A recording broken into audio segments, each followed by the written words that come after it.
Oui, bonjour et bonsoir, chers compatriotes. Une fois de plus, je voudrais vous envoyer ce message à l'approche des élections qui auront lieu le 12 octobre.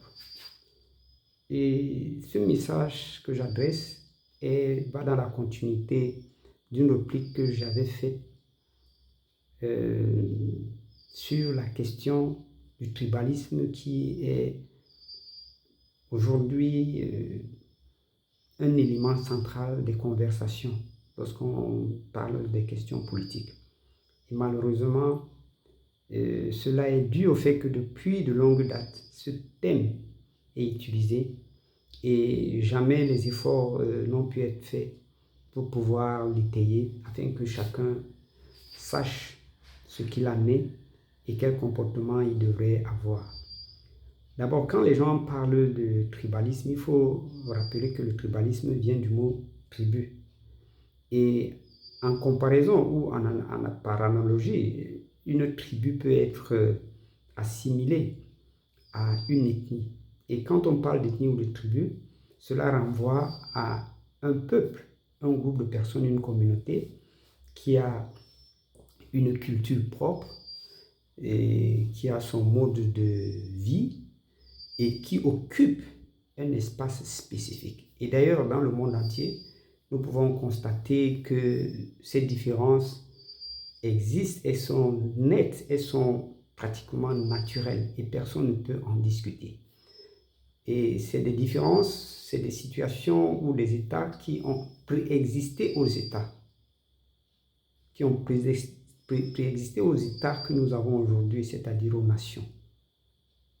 Et ça, c'est très important à dire. Et c'est ça qui justifie aujourd'hui, d'ailleurs, que lorsque nous allons d'un pays à l'autre, d'un territoire à l'autre, que nous ayons affaire à ce qu'on appelle une toponymie et à une anthroponymie. Bien évidemment, tout cela pour permettre de distinguer les espaces de vie des uns et des autres. Mais seulement, ce que les gens devraient savoir, c'est que dans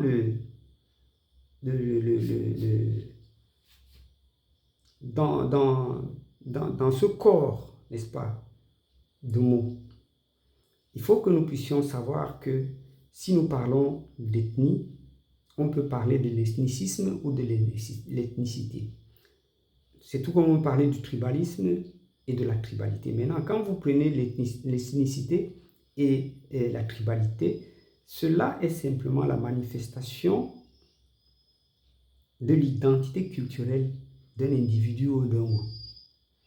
Par contre, lorsque vous parlez de l'ethnicisme et du tribalisme, vous parlez d'une situation où il y a une confrontation, il y a une dispute.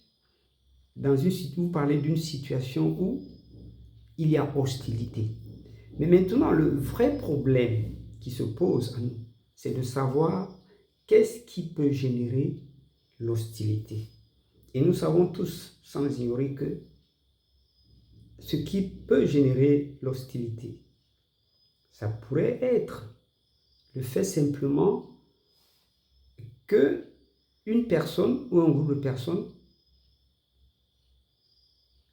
quitte son territoire naturel, son territoire ancestral, pour se retrouver dans le territoire des autres.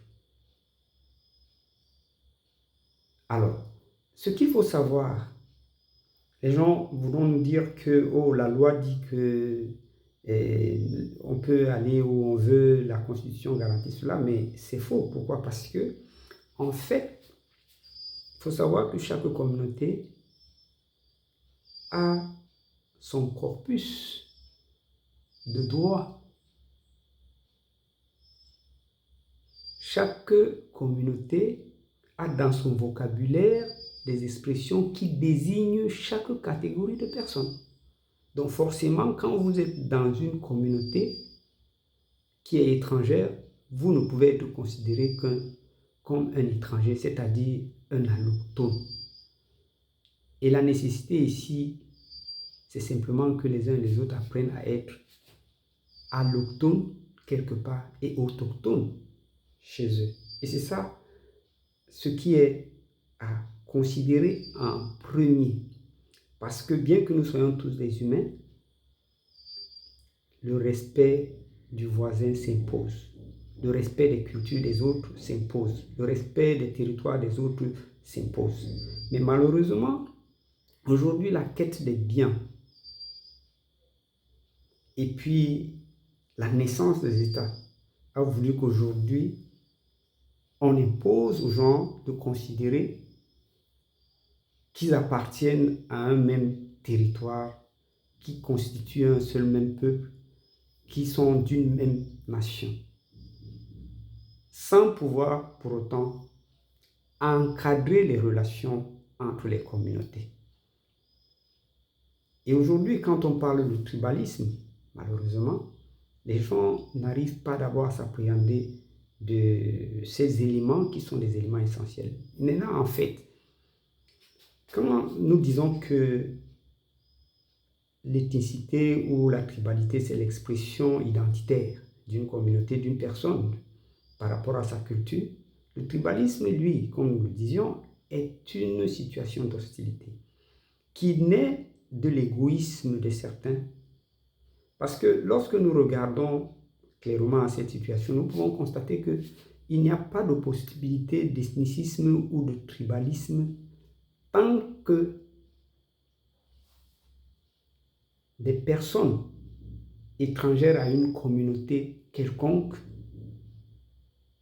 ne viennent pas à se disputer les droits de ceux qui sont sur place, c'est-à-dire des autochtones. Et c'est le cas aujourd'hui que nous pouvons voir dans la scène politique avec le prétexte démocratique sur lequel certains s'appuient et sur, bien évidemment, certains éléments de la Constitution pour dire qu'ils ont le droit de se faire élire partout, alors que dans leur propre région d'origine, ils n'accepteraient pas qu'un Camerounais d'ailleurs vienne se faire élire là-bas. Et ça, c'est une réalité. Et c'est cela qui crée donc cette situation aujourd'hui de tension.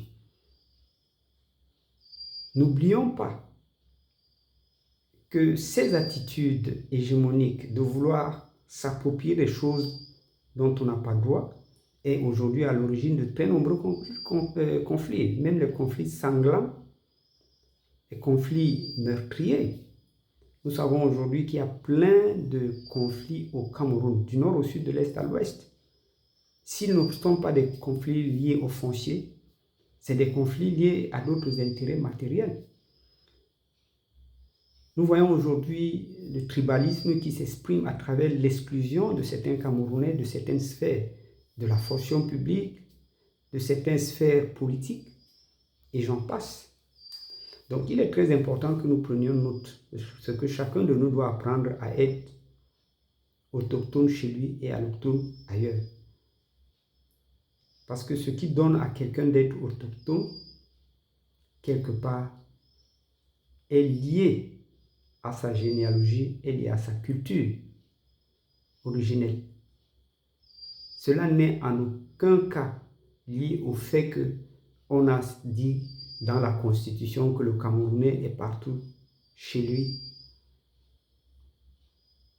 Parce que même s'il faut dire que tout le monde est égal devant la justice, il faut que cela soit appliqué sur tout le plan national et que les droits des uns et des autres puissent être réglementés, régulés, de manière que les conflits, n'est-ce pas, ne soient pas aussi rampants, aussi présents qu'ils sont aujourd'hui.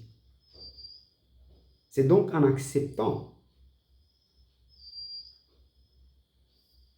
que nous ne pouvons pas partout être autochtones.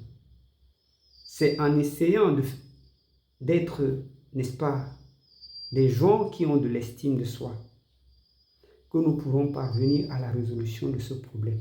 Ce n'est pas en bombant, n'est-ce pas, la poitrine, en prenant des prétextes quelconques d'être ceci ou cela. Encore que même les biens dont certains Camerounais se vantent aujourd'hui, nous savons tous comment ils ont été acquis. Donc, vivement que les uns et les autres arrêtent un peu de nous parler de tribalisme, et que nous puissions, n'est-ce pas, nous accepter tels que nous sommes, que chacun puisse respecter l'espace de l'autre, respecter ses droits, accepter que nous sommes de cultures différentes et que, éventuellement, ce que nous devons rechercher, c'est des universaux qui permettraient effectivement que chaque Camerounais puisse vivre là où il pourrait se trouver, conformément à un canevas de droits. Les disputes ne servent absolument à rien. Ça ne sert absolument à rien de dire aux autres qu'ils sont des tribalistes, alors qu'on l'est soi-même. Et sachez que quand vous dites à quelqu'un qu'il est tribaliste, c'est parce que vous-même, vous êtes tribaliste. Et je le rappelle encore, le tribalisme commence à partir du moment où vous quittez votre territoire d'origine pour venir vivre ailleurs et ne pas vous contenter simplement d'y vivre, mais de vouloir vous disputer et vous faire valoir d'avoir des droits que vous ne méritez pas. Vouloir prendre la place des autres, vouloir prendre les biens des autres, les calomnier et dire tout ce qui ne va pas. Et malheureusement, notre pays est aujourd'hui dans cette situation à cause de cette expression. Et voilà même que pendant que nous allons aux élections, certains continuent à l'attiser en donnant l'impression qu'ils en sont victimes, alors qu'en fait, c'est eux qui en sont les maîtres.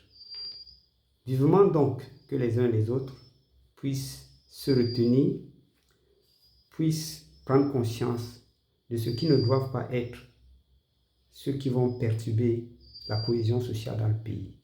Je vous remercie.